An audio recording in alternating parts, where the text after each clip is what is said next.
Alhamdulillah, alhamdulillahilladzi ala ihsanih wasyukru lahu ala taufiqih wa amtinani.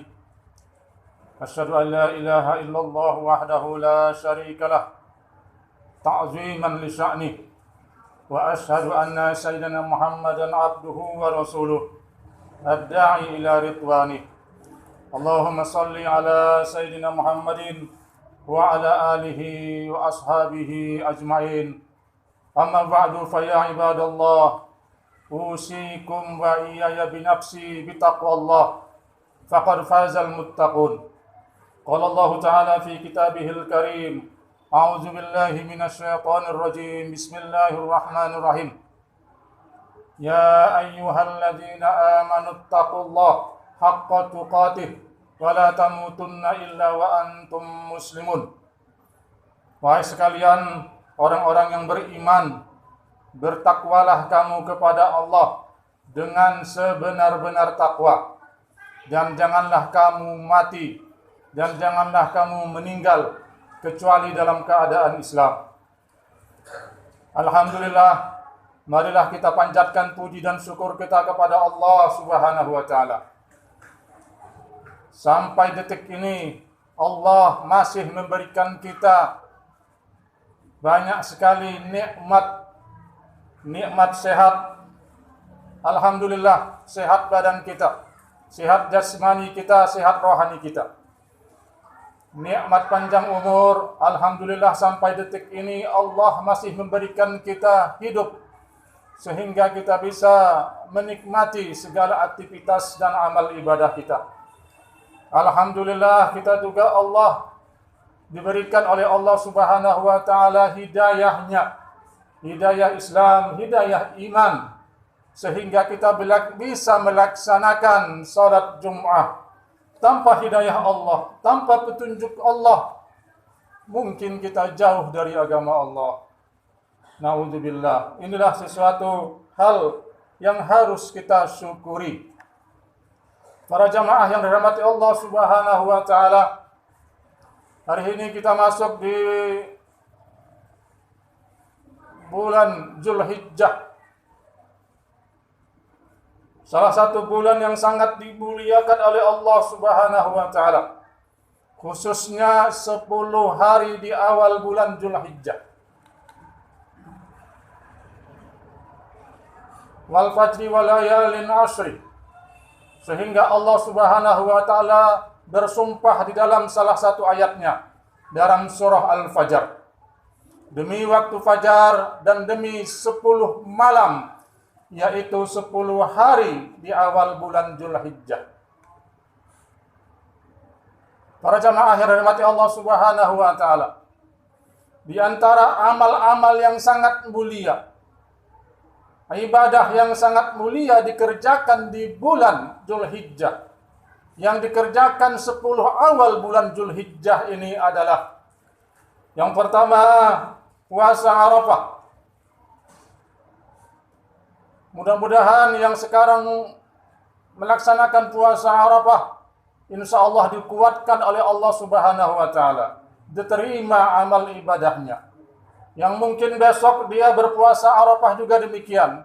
Mudah-mudahan puasa Arafah ini Allah ampuni dosa kita setahun yang telah lalu dan setahun yang akan datang. Amin ya rabbal alamin. Di antara ibadah yang sangat mulia juga dikerjakan di awal-awal bulan Zulhijjah ini, yaitu adalah pemotongan hewan kurban. Para ulama khilaf hukum memotong hewan kurban.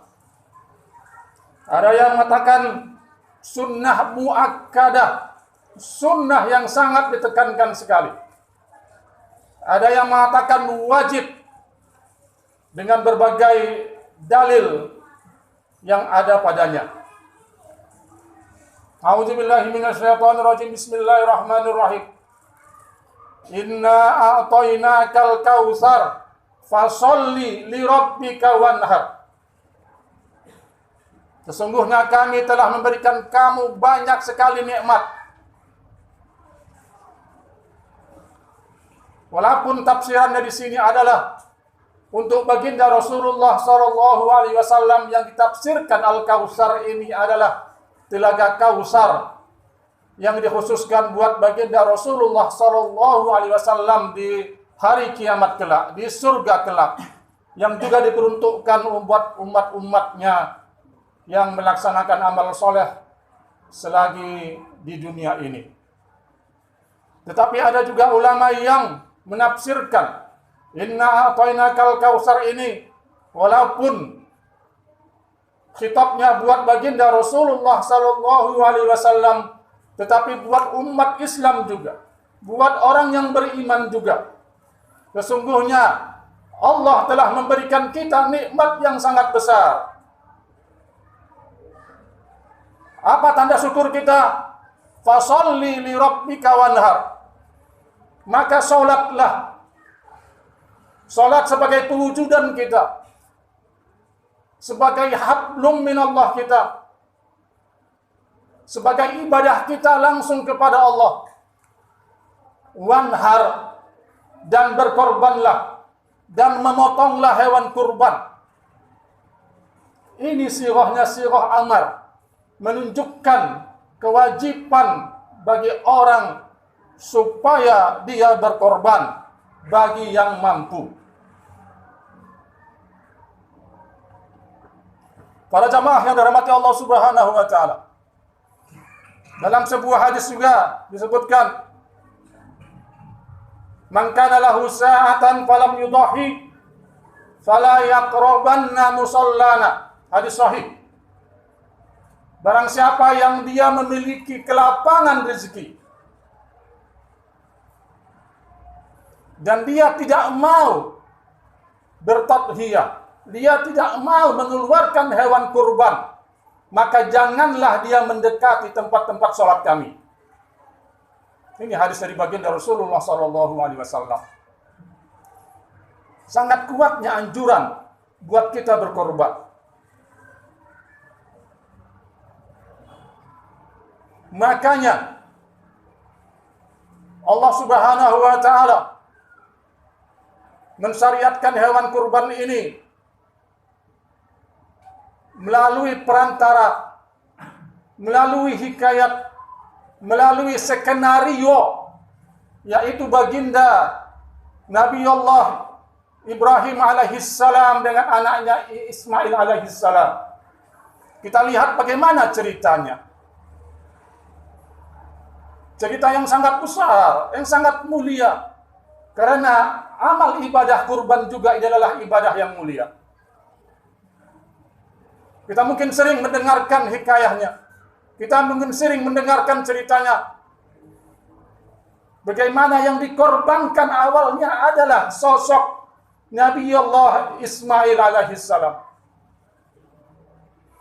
Berarti ini adalah sesuatu yang mulia, sesuatu yang besar. Yang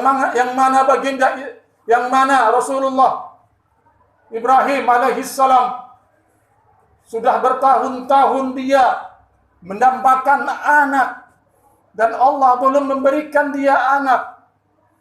Mana setelah dia mempunyai anak, langsung Allah menguji keimanannya, menguji kecintaannya kepada Allah Subhanahu wa taala. Dan yang mana pada waktu itu, baik itu Ibrahim alaihissalam, baik itu Ismail, dan juga Sarah, ibunya, sang ibunda, tidak ada bantahan sedikit pun ketika Allah Subhanahu wa taala menyuruh yang namanya penyembelihan anak pada waktu itu. Dengan cerita ini bisa kita maknai bahwa ibadah kurban adalah suatu ibadah yang besar. Ibadah kurban suatu ibadah yang besar. Bukan cuma ibadah sebutannya, bukan cuma besar sebutannya, berarti juga besar pahalanya. Besar petunjuknya, dan juga besar perintahnya, yang mungkin juga bisa merupakan sesuatu kewajiban, sesuatu yang wajib bagi orang-orang yang mampu. Para jamaah yang dirahmati Allah Subhanahu wa taala. Di bulan Ramadan kita sering mendengarkan kata-kata la'allakum tattaqun, supaya kamu menjadi orang yang bertakwa. Ayat yang berhubungan dengan kurban juga, ini juga berhubungan dengan ketakwaan. Allah Subhanahu wa taala berfirman dalam surah Al-Hajj, la yanalullah luhumuha wala dima'uha walakin yanalullah at-taqwa minkum. Tidak akan sampai kepada Allah daging hewan kurban kamu, tidak akan sampai kepada Allah darah hewan kurban kamu, tetapi yang sampai kepada Allah apa? Ketakwaan kamu. Kalau kita ingin meningkatkan ketakwaan kita, yang mana kita sering dengar setiap khatib Jumat mewasiatkan takwa. Cara lain untuk meningkatkan ketakwaan kita adalah berkurban. Yang mana diartikan bagi orang yang mampu yang tidak mau berkurban tanpa alasan yang jelas, bisa diartikan ketakwaannya diragukan. Sambungan ayat tersebut, kadzalika sakhkharaha lakum litukabbirullaha ala ma hadakum. Demikianlah kami lunakkan itu hewan. Demikianlah kami berikan itu hewan kepada kamu. Kami tundukkan itu hewan kepada kamu, kata Allah. Litukabbirullaha ala ma hadakum. Supaya kamu membesarkan Allah atas apa hidayah yang Allah telah berikan kepada kamu. Bagi orang yang berkurban, yang mampu, berarti mereka mendapatkan hidayah dari Allah Subhanahu wa taala. Yang mana hidayah itu adalah sesuatu yang mahal. Litukabbirullah, dan untuk membesarkan Allah. Ini perintah hewan kurban yang mungkin kita jarang mendengarkan ayatnya, yang mungkin kita jarang mendengarkan hadis-hadisnya, yang kita sepele dengannya. Kita banyak uang, kita tidak pernah berkorban. Nauzubillah summa nauzubillah. Kita banyak uang, cuma kita berkorban sekali seumur hidup. Salah. Kewajiban kurban adalah sekali setiap tahun.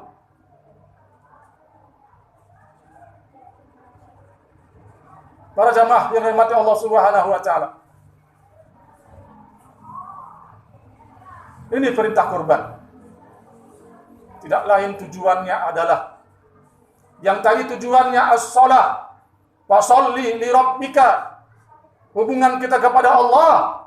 Wanhar. Ini adalah hubungan kita sesama manusia.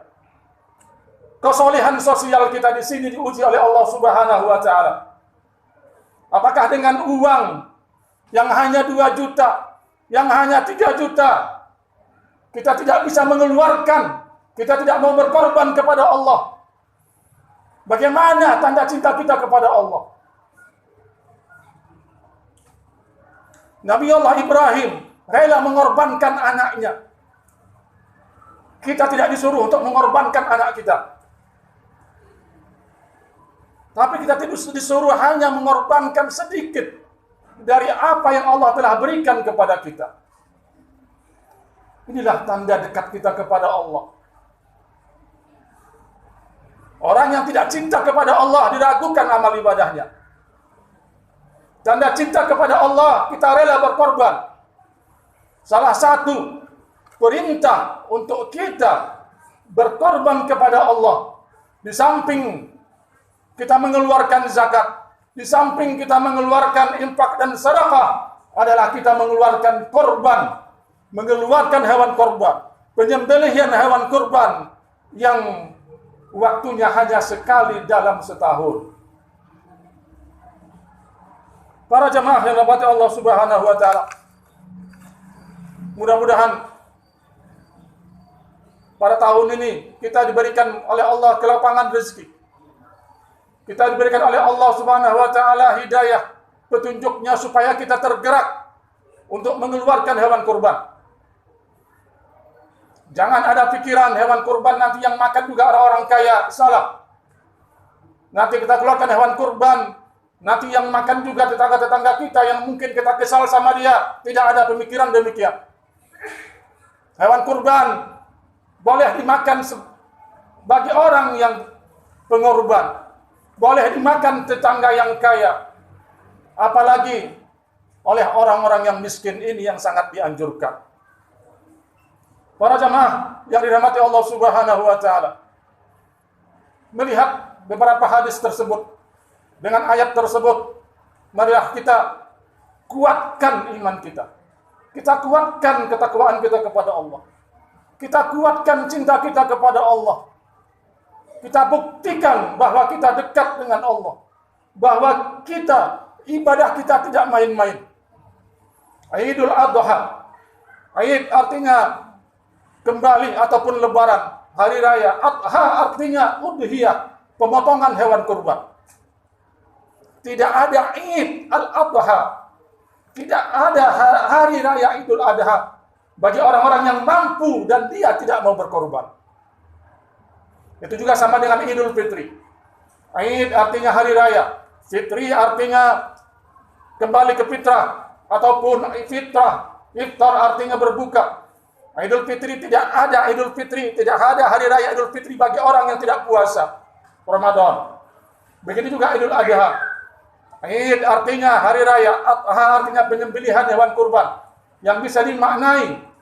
Tidak ada sholat Idul Adha, tidak ada hari raya Idul Adha bagi orang-orang yang mempunyai kecukupan harta tetapi dia tidak mau mengeluarkan hewan kurbannya.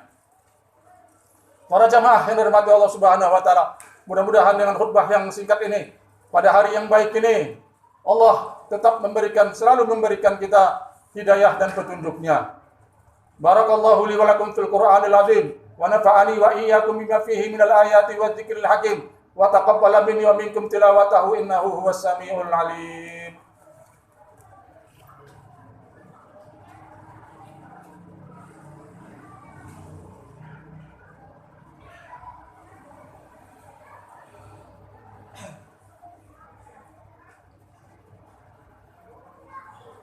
Alhamdulillahilladzi hadana li hadza wa ma kunna linahtadiya laula an hadana Allah. Asyhadu an la ilaha illallah wahdahu la syarika lah wa asyhadu anna sayyidina Muhammadan abduhu wa rasuluh. Allahumma shalli ala sayyidina Muhammadin wa ala alihi wa sahbihi ajmain. Fa ya ibadallah usikum wa iyaya bi nafsi bi taqwallahi wa ta'atihi la'allakum tuflihun. Kurban ataupun udhiyah bisa kita maknai secara lebih besar. Berkorban yang Allah sangat anjurkan di hari-hari maklumat, di hari Idul Adha dan hari-hari tasyrik. Tetapi ini bisa kita ambilkan pelajaran ataupun ibrah ataupun hikmah bahwasanya pengorbanan kita kepada Allah tidak hanya saat ini. Memang benar kita disuruh berkorban seekor sapi, seekor unta, seekor kerbau ataupun kambing. Tetapi ini adalah pembelajaran bagi kita bahwa berkorban untuk Allah bukan cuma menyembelih hewan kurban di bulan Dzulhijjah ini. Tetapi dengan pelajaran ini apa? Setelah Dzulhijjah berlalu, apa yang kita lakukan? Apakah kita tidak mau berkorban? Salah. Innamal mu'minuna allazina amanu billahi wa rasulihi tsumma lam yartabu wa jahadu amwalihim wa anfusihim fi sabilillah. Allah Subhanahu wa taala berfirman, Sesungguhnya orang-orang yang beriman adalah orang yang beriman kepada Allah dan Rasul-Nya. Kemudian mereka tidak ragu dengan keimanan mereka. Dan orang-orang yang beriman apa? Mereka rela mengorbankan. Dan mereka rela mengorbankan harta dan jiwa mereka di jalan Allah.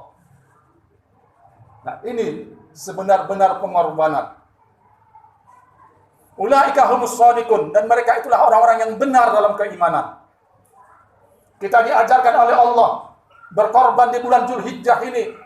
Apa hikmahnya, apa pelajarannya? Setelah bulan Dzulhijjah kita tidak berhenti berkorban. Kita berkorban buat Allah. Yang artinya kita berkorban buat agama Allah. In tansurullah yansurkum. Apabila kita berkorban membantu agama Allah, Allah pasti akan membantu kita. Inilah hikmah yang paling besar dari penyembelihan hewan kurban yang setiap tahun diwajibkan, disunnah muakkadkan oleh Allah Subhanahu wa taala kepada kita. Mudah-mudahan kita tidak bosan untuk berkorban kepada Allah. Mudah-mudahan kita tidak bosan untuk membantu agama Allah. Karena disitulah manfaat ataupun hikmah kita berkorban setiap tahun dianjurkan oleh Allah dan baginda-Nya Rasulullah sallallahu alaihi wasallam. Innallaha wa malaikatahu yusholluna 'alan nabi ya ayyuhalladzina amanu shallu 'alaihi wa sallimu taslima. Allahumma shalli 'ala Muhammad wa 'ala ali Muhammad kama shallaita 'ala Ibrahim wa 'ala ali Ibrahim wa barik 'ala Muhammad wa 'ala ali Muhammad kama barakta 'ala Ibrahim wa 'ala ali Ibrahim innaka Hamidum Majid. Allahumma ighfir lil muslimin wal muslimat wal mu'minin wal mu'minat al ahya'i minhum wal amwat innaka sami'un qaribun mujibud da'wat wa ya qadiyal hajat. Allahumma izal islam wal muslimin wa ahlikil kafarata wal musyrikin a'da'aka a'da'ad-din. Allahumma ansur man nasarad-din wa khidul man khazalal muslimin. Allahumma ansur ikhwanal muslimin fi kulli makan. Allahumma ansur ikhwanal muslimin fi kulli makan. Allahumma irfa' 'anna al-bala' wal waba' wal ghala' wal fahsya'i wal munkar wal mihan wal fitan wal zina wal riba ma zahara minha wa ma batan min baladina hadha khassah min buldanil muslimin 'amah. Rabbana hab lana min azwajina wa dhurriyyatina qurrata a'yun waj'alna lil muttaqina imama. Rabbana taqabbal minna innaka antas samiul 'alim wa tub 'alaina ya maulana innaka antat tawwabur rahim. Rabbana atina fid dunya hasanah wa fil akhirati hasanah wa qina adzabannar. Ibadallah, innallaha ya'murukum bil 'adli wa ihsan wa ita'i dzil qurba wa yanha 'anil fahsya'i wal munkari wal baghi ya'idukum la'allakum tadhakkarun. Fadhkurullaha yadhkurkum washkuru 'ala ni'amihi yazidkum wa la dzikrullahi akbar. Aqimus shalah.